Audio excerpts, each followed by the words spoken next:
Glej, kaj vidim. Sledim srni, a ta očitno to ni. Je to človek? Človek ja, vendar zelo nenavaden. In kaj bi naj delal v tej divjini, iz katere pot poznajo le redki? Tako oddaleč je videti krepak. Je kakšen razbojnik? Moram biti pazljiv, ko se mu približam. Res me zanima, kdo je in kaj počne v tej divjini. To moram ugotoviti. No, videti je miroljuben. Zelo prijazen in miren obraz ima. Tukaj živi, a le kako se preživlja. Pozdravljen, neznanec. Pozdravljen, mladi vitez. Sem slutil, da je nekdo v moji bližini. Me opazuje in se ne upa do mene. Pričakoval sem vas, mladi vitez, in lahko stopite bližje, če seveda želite, da se kaj pogovoriva. Res me presenečate s tem, saj imam obilje lovskih veščin neslišnega opazovanja in približevanja živalim na lovu in res ne vem, kako ste me lahko odkrili. Preveč se zanašate na svoje znanje. Meni zadostuje narava in živali v njej, da mi povedo, če kdo prihaja. Najprej so postale nemirne ptice tot okoli in končno mi je o vas prišla povedati moja srna. Zanimivo. In kako naj vas imenujem? Če vam rečem, da najrajši slišim na ime Puščavnik, vem, da ne boste zadovoljni. Svoje pravo ime vam povem kasneje. Nekaj mi prikrivate. Saj tukaj ni puščave, zato ne morete biti puščavnik. Prav imate. Res tukaj ni puščave, je pa v divjini gost, ki je prav tako nepredvidljiv kot puščava. To, da se predstavljam kot puščavnik, je tudi zato, ker sem res hotel iti v afriško puščavo, a sem se po božji volji znašel tukaj. Zato še vedno mislim, da sem puščavnik. Prave besede pa še vedno nisem našel. Morda vam lahko pri tem pomagam, saj vidim, da niste vešči v mojem jeziku. Lahko bi bili gozdovnik, mar ne?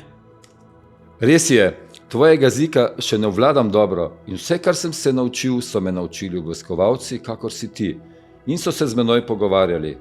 A največ pa mi je pomagal sam Bog, ki ima očitno z menoj kakšen načrt, da se naučim jezika kraja, kamor sem prišel. Zanimiva zgodba. Ko omenjate, da vam je pomagal Bog, to je verjetno bolj šala, mar ne? Vidim, da ste dober sogovornik in ste pazljivi na moje besede, ter vas moja zgodba zanima. In če se vam ne mudi, vam lahko še kaj več povem. Za danes bi bilo to dovolj, saj nisem načrtoval tega srečanja in imam še veliko dela. Mladi vitez, kakor želite, ste otrok tega sveta in ta svet vas sedaj tudi že pogreša. Zato vas ne bom več utrujal. Srečno pot. No ja, tako po soncu sodeč imam še nekaj časa. In res me zanima, kar ste rekli, da obstajata dva svetova, eden moj in drugi vaš. In omenili ste tudi Boga in da ima ta z vami neke načrte. Če ne motim, bi še malo ostal. Seveda lahko, tudi prespite, če bi vas noč ujela. Sedaj vas povabim v svoje stanovanje, tam bo hladneje. Hvala za povabilo. Potem lahko vstopim? A to bi naj bilo vaše stanovanje? Nič kaj udobno ni videti. Je ta s praprotjo obložena polica mar vaša postelja? Kje pa imate kuhinjo in kje jedilnico? Kar sedaj naštevate, pripada tvojemu svetu. Jaz tega ne potrebujem več. Torej ste vse to nekoč tudi vi imeli, če prav razumem. Res je, vse to in še več sem imel. Pravo razkošje in nekoč mi je to bilo celo veselje, kakor vam danes. In kaj se vam je potem zgodilo? Gotovo kaj strašnega. Da bi kdo to razkošje kar tako zapustil, takega ni na tem svetu. Predlagam, da vam sedaj postrežem s pijačo in jedmi. Zgodbo povem kasneje. Prav okusna jedila ste mi ponudili. Nikoli si nisem mislil, da je to užitno in celo okusno. Tudi vaš čaj je edinstven. To si moram zapomniti. Lahko mi kdaj koristi, kako preživeti v naravi. Sedaj, ko sva se že nekoliko zbližala, ti povem svojo zgodbo, kako sem ti obljubil. Moje ime je Egidi, domovina je Grčija, dom je bil v Atenah. Starša sta bila zelo dobra in plemenita, ter zelo bogata. Rad sem jo imel in vsega smo imeli v izobilju. Tega dolgo niti nisem opazil. dokler nisem nekoč kot otrok srečal berače in revne ljudi. To sem povedal staršema, a sta mi rekla, naj bom hvaležen za vse, kar imam. Drugi bodo že sami zase poskrbeli. To me je vznemirjalo in s skrbjo sem opazoval starša, koliko truda vlagata v imetje in vse te posle, ki sta jih vodila. Med nami se je vedno bolj dvigala gora nerazumevanja. Vedno manj sta imela časa zame in opazil sem, da se pogovarjata samo še o bogastvu in poslu. To sta vključevala tudi mene kot edinca, ki bo nekoč nasledil njuno dediščino in utečene trgovske poti. Tega sem se vedno bolj bal.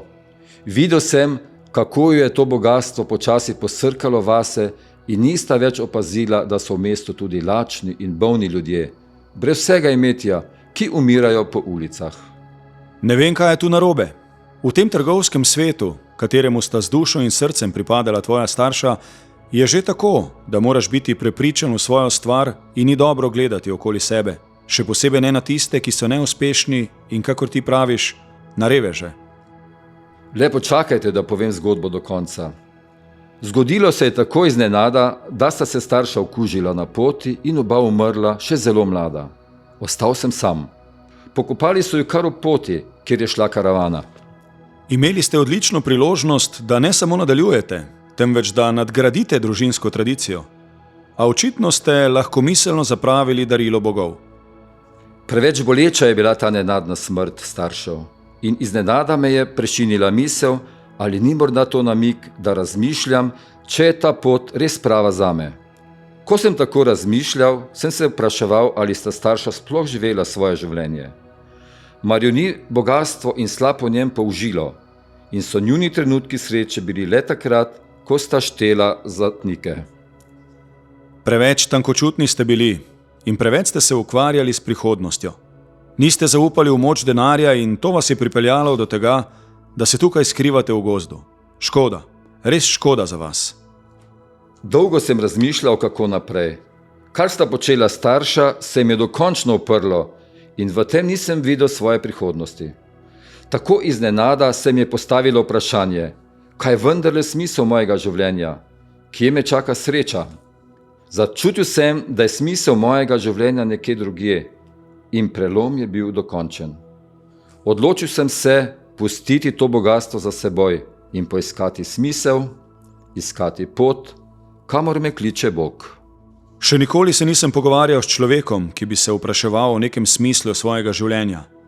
Saj vendar vemo, da smrt vse pomete za sabo. Podobno sem tudi sam razmišljal, a pride dan, ki ti postavi to vprašanje. Tudi vam ga bo. Ko sem se vkrcal na ladjo, da me popelje v puščavo Egipta, sem bil prepričan, da je to pot, ki me je namenil Bog. Toda ladjo je zaneslo v te kraje in nisem bil prepričan, če je to res tista pot, ki si jo želim in na katero me kliče Bog. Nekaj noči sem v sanjah videl votlino in ljudi, ki so se ustavljali ob tej votlini ter se pogovarjali z menoj. To me je tako prevzelo, da sem sklenil ostati in sprejel sem to novo pot. Vem, da je prava. Ste torej prepričani, da je ta vaš Bog res vami in da usmerja vašo pot? Sem, a vendar se prav vsak dan trudim odkrivati, kaj vse mi je Bog namenil.